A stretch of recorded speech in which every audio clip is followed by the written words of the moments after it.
Now there is, in a sense, a way to use entanglement to communicate in some way that's advantageous, and that's what the superdense coding protocol is. Okay? So this is going to use a Bell state again, but what we're going to do is we're going to imagine that we create this Bell state, phi 0, and then half of it is going to be sent to Alice. So Alice is up here. And then the other half is going to be sent to Bob. And Alice's goal is to send 2 bits of information to Bob. Okay? So the protocol is to try to use this single entangled state in a way that Alice is able to do something here. So she's going to apply some operation to her part of the Bell state. And then we imagine that gets sent back to Bob. And Bob is able to receive 2 bits of communication from Alice in this way. So let's see how that works. There's 4 possible 2-bit messages that you could send. So the first one is 0, 0. Second one is 0, 1. The third one is 1, 0. And the fourth one is 1, 1. So in each of these 4 cases, Alice is going to perform some operation on her half. And the operations are going to be the following. In the case that she wants to send 0, 0, she's going to do nothing to her qubit. She's going to do the identity operation. In the case that she wants to send 0, 1, she's going to do poly Z on her qubit. In the case that she wants to send 1, 0, she's going to do poly X. And in the case that she wants to send 1, 1, she's going to do the product X times Z, which I'll remind you is equal to the imaginary unit I times poly Y. Okay? So these are the 4 possible messages that we want to send. And we defined 4 operators in each of these cases. So let's see what that does to us. In the first case, phi 0 is, we're going to apply identity to it, and that's just, of course, going to give us phi 0.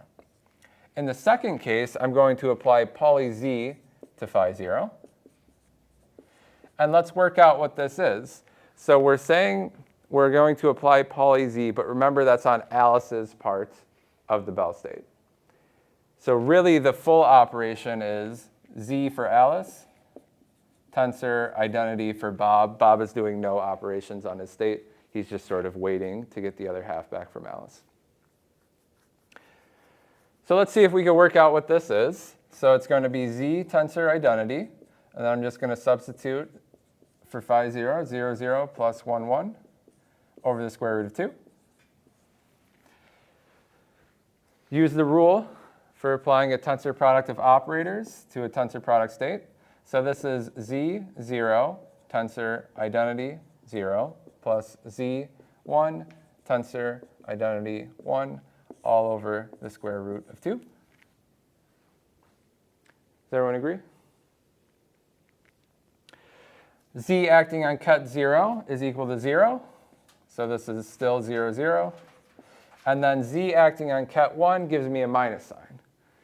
Remember this definition of poly Z? So instead of plus 1, 1, we get minus 1, 1. So 0, 0 minus 1, 1 over the square root of 2. Now, I did the first case was nothing. I did the second case for you. I'm going to leave it as an exercise for you to try the third case. What happens to this state when Alice applies X to her qubit? So that would be X tensor identity applied to phi 0. Take a minute and try to work out what this is. So the final answer will be 0, 1 plus 1, 0. Let me show just one step of it. So it's going to be similar to above, right? It's going to be X acting on 0, tensor identity acting on 0, plus now X acting on 1, tensor identity acting on 1, all over the square root of 2. And so you see what X is doing. X flips the bit. So quantum version of the NOT gate, X acting on 0 is 1, X acting on 1 is 0. So that gives us the 1, 0 plus 0, 1 over the square root of 2. And of course, the order doesn't matter for the plus sign. You can write it either way. The last one that you work out, so this will be xz acting on Alice's qubit. So xz tensor identity acting on phi 0. And I realized here I called it phi 1, and here I called it phi 0. So whether you start indexing at 0 or 1 is an issue in general, but especially for quantum information scientists. So, so this is the same state, though. Phi 0 is still the same Bell state. So when you work this one out, let's see what happens. So you'll get something similar, but in a sense a combination of the two, a bit flip and a minus sign, which you expect from this. So when I applied z to the states, I know that I got 0, 0 minus 1, 1 over root 2. And now if I apply x to that, I'll get 1, 0 minus 0, 1 over root 2. So the final answer will be 1, 0 minus 0, 1 over the square root of 2. The order does matter here. X and z do not commute. So if you do it the other way, you get a minus sign.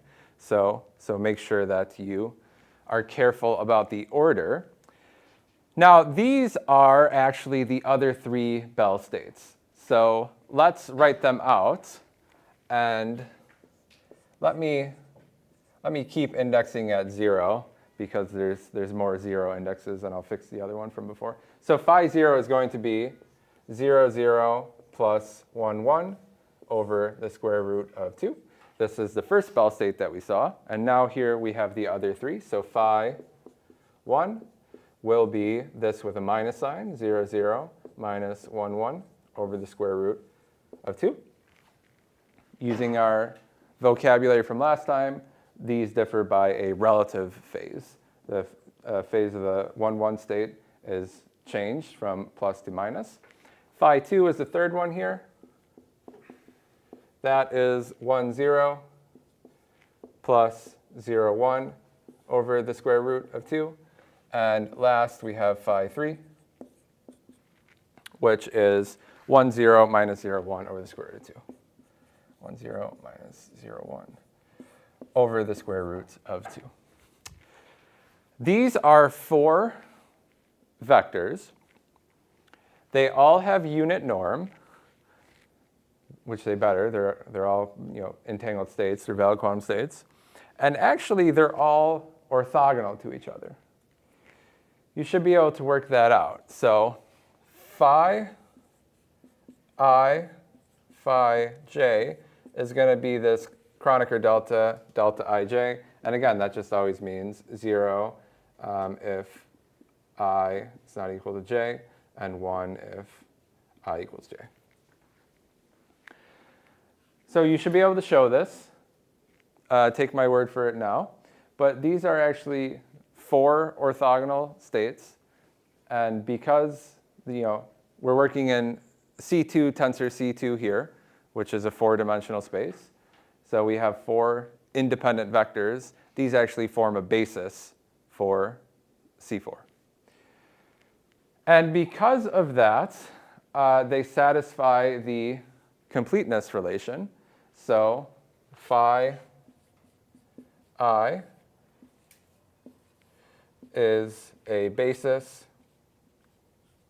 for C2 tensor C2, which we know is isomorphic to C4. And because of that, we have the resolution of identity, the sum over I of phi I, outer product phi I, is equal to identity.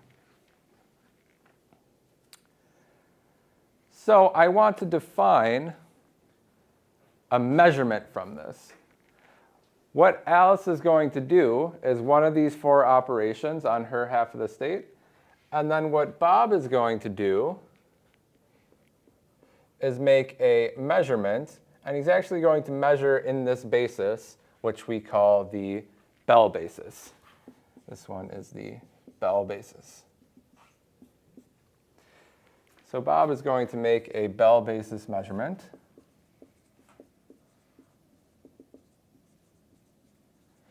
Which corresponds exactly to the measurement operators, let me use I because I've been using I, being equal to these outer products, phi I tensor phi I. So this is a projective measurement. Projector, it's just the outer product. Outer product is always a projector. So now let's think about what are the probability of Bob measuring certain outcomes. So let's suppose that Alice wanted to send the message. Suppose Alice sends 0, 0. So the state phi 0 is the one that Bob ends up with. This means that Bob has phi 0.